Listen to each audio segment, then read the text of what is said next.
Happy Victory Monday, Chiefs Kingdom, and hey, sub for Chiefs Dubs, baby. We got a loaded show to get into after the Chiefs knocked off the Cincinnati Bengals in the AFC Championship game, and if you're fired up about that win, well then sub for Chiefs Dubs. We got a lot of new subscribers on last night's watch party, so if you're one of them, turn on your notifications so you never miss a video. But if you have not subscribed yet, this is the time to do so. Full Super Bowl coverage over the next 2 weeks, so hit that subscribe button and join the family here at the Chiefs Report.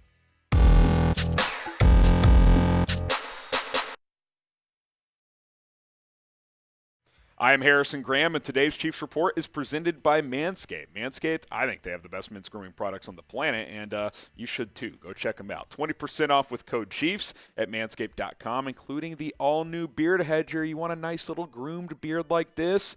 Beard Hedger's the item for you. Manscaped.com. Link is in the description. Promo code CHIEFS for 20% off.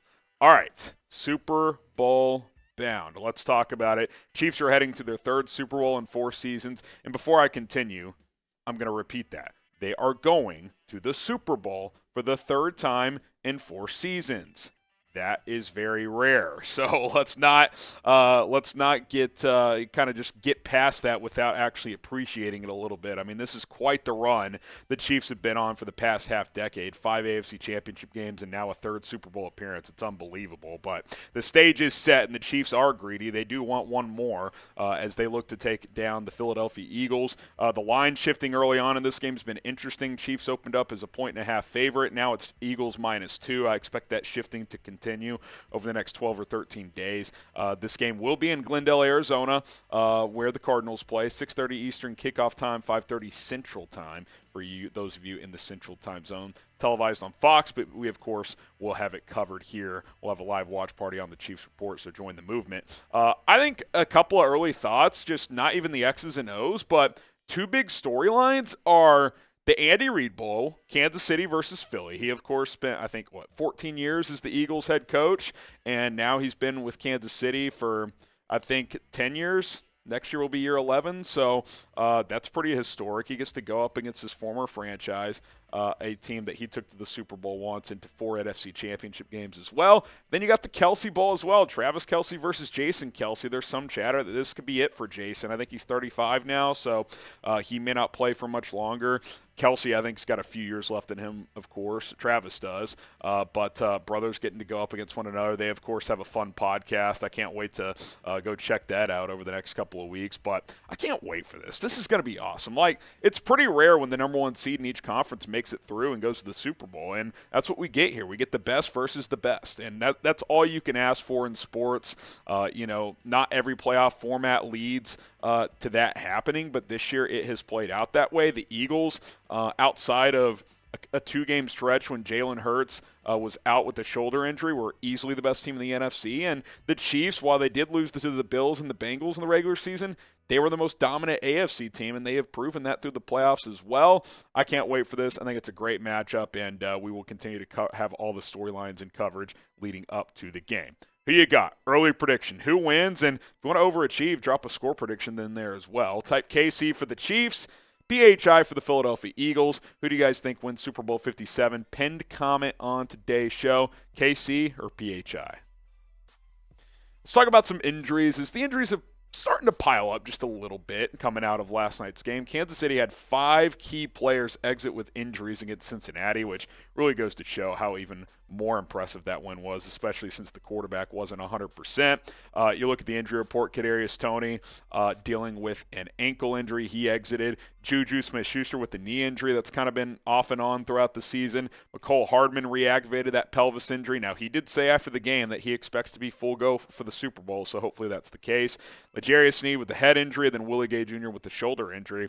I think on this list, the injury I'm concerned about the most is L'Jarius Sneed, because that was a nasty tackle. He kind of ducked his head, and his head went straight into the player's thigh on the tackle, and that's a physical type of hit there. So we'll see what his status is with the head injury recovery.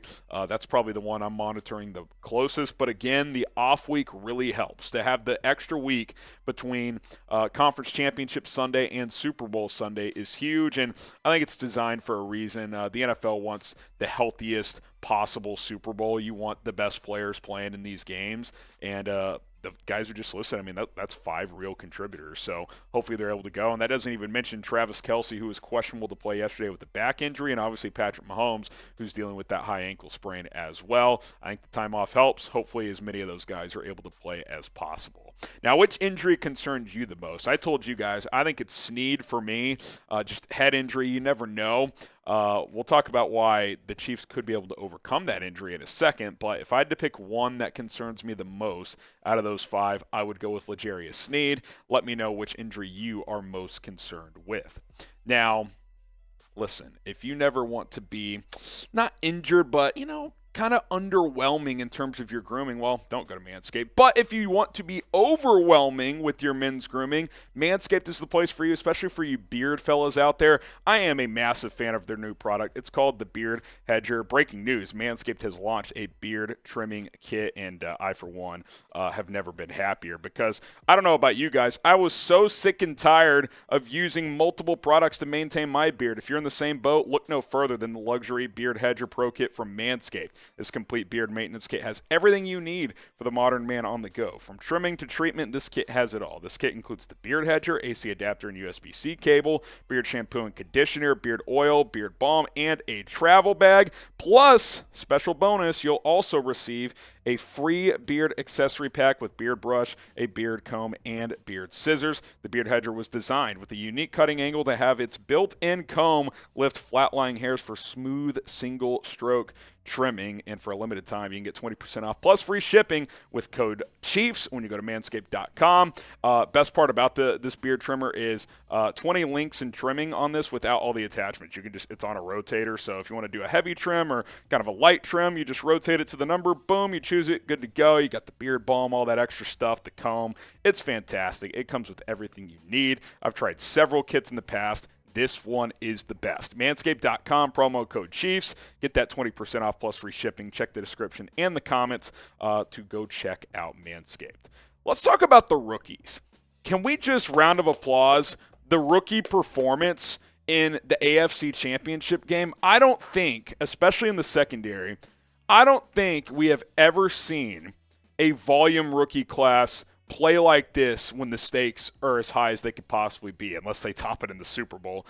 Shout out Matt McMullen for kind of just outlining this for us. Isaiah Pacheco didn't run the ball that well, but the Chiefs had trouble creating lanes, but still had 85 total yards, including a couple key catches. Remember the one where he caught the check down, had nowhere to go, and literally just broke free from 2 defenders, got like 17. That was a huge catch. Jalen Watson's been unbelievable this year. You think about that pick 6 he had at Justin Herbert in week 2. 7th-round rookie. Guy has 2 breakups and a pick in an AFC title game. 2 picks in the playoffs. Josh Williams steps in for an injured L'Jarius Sneed. He picks off Burrow in the 4th quarter. Trent McDuffie, 2 breakups.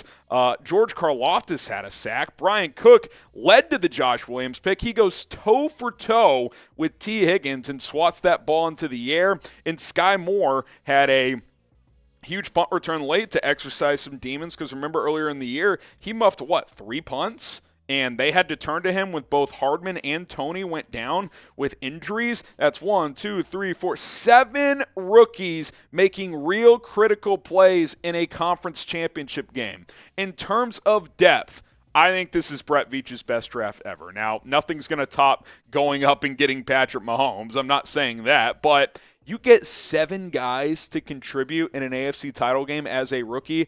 That's unheard of. Jalen Watson, 7th round. Isaiah Pacheco, 7th round. Josh Williams out of a D2 or 3 school in the 4th round comes in and picks off a pass. Brian Cook's been your 3rd safety pretty much all year. He makes a critical play. I mean, you keep going down the list, and it's like, yeah, when you have a high-paid quarterback like Patrick Mahomes, you got to draft well. Well, that's how you draft well. You just did it if you're Brett Veach, and these guys are only going to get better. And, hey, I'll say this too, and I'm not saying the Dolphins lost the trade. This could end up being a win-win, but the Chiefs definitely won the Tyreek Hill trade. I was worried at the time, but you know what? When you draft and get this many good players in a draft, after you get the amount of picks that they got for Tyreek, which, by the way, a couple more of those picks are in this next year's draft, yeah, that's a really good job by Brett Veach. He bet on himself, and the scouting department said, Tyreek, we love you. We don't want to pay you $30 million a year. We're going to get multiple contributors in return by selecting the right players with those draft picks, and they did absolutely that. Great job, Brett Veach. Great job to the coaching staff who have coached these guys up, and they came up big when the light shined the brightest. All right, let's end this segment with this. Are we witnessing the next Brady-Manning rivalry in the NFL? Kind of feels like we are. Patrick Mahomes, Joe Burrow, it feels like the next QB rivalry. Now, Josh Allen, I still think will have a say in that, and maybe it's kind of a triangle. But the last 2 years, it shifted to these two guys. Now, it remains to be seen if it ends up being as one-sided as Brady Manning was. Manning certainly had his big wins, but Brady certainly got the better of Peyton Manning more often than not. Now, Burrow's technically 3-1 against Mahomes, but every game's been very, very close. And if you just look at it, and anybody with an objective eye, and look, I know there was controversial calls, there were bad calls, but you cannot look at this game and tell me with a fair eye that Patrick Mahomes wasn't clearly the better quarterback. He was. Burrow threw 2 picks. He should have thrown a third early on in the game. He threw one right to Trent McDuffie, and McDuffie dropped it. Mahomes' only real mistake was the fluky fumble. Now it counts against him. There's no doubt. That was a huge play. It led to a Bengals touchdown, but he only really put the ball into harm's way one other time, and that was on that shovel pass that he kind of rifled too high at McKinnon, and it kind of floated up and almost got picked. Otherwise, he played very clean. He missed a couple throws, but that's going to happen. The better quarterback won. I mean, I just don't think there's any doubt about that. Burrow's outplayed Mahomes before, but there's people on social media, Burrow and the Bengals got screwed. Burrow outplayed Mahomes, this and that. It's just not true, guys. Like, yes, there were bad calls, but the better quarterback, and quite frankly, the team that played better won the game, in my opinion. So this is going to be fun to watch for the next decade or so. I think it's going to be a lot of fun in the AFC, and Mahomes is still only 27. Burrow's, 25, 26? So this rivalry is not going anywhere, to say the least. Now, who's going to win more rings, in your opinion? Type PM for Patrick Mahomes. He's already got one, has a chance to get a second one. Joe Burrow, who doesn't have one yet, but he has played in a Super Bowl. PM for Mahomes, JB for Burrow. Who do you guys think ends up winning more Super Bowl championships? Appreciate you guys for tuning in to the Chiefs Report. I can't wait for the next couple of weeks. Full Super Bowl coverage, Chiefs, Eagles. We kind of had a mini preview go out on Sunday night. We'll certainly have a more expanded preview, probably hit a couple different previews as we get closer and closer to the game. So subscribe and be on the lookout for that. And we, of course, will be live for Super Bowl 57 as well. Big plans for that. So don't go anywhere. We're going to be your channel for the next couple of weeks, and then beyond that in the offseason as well.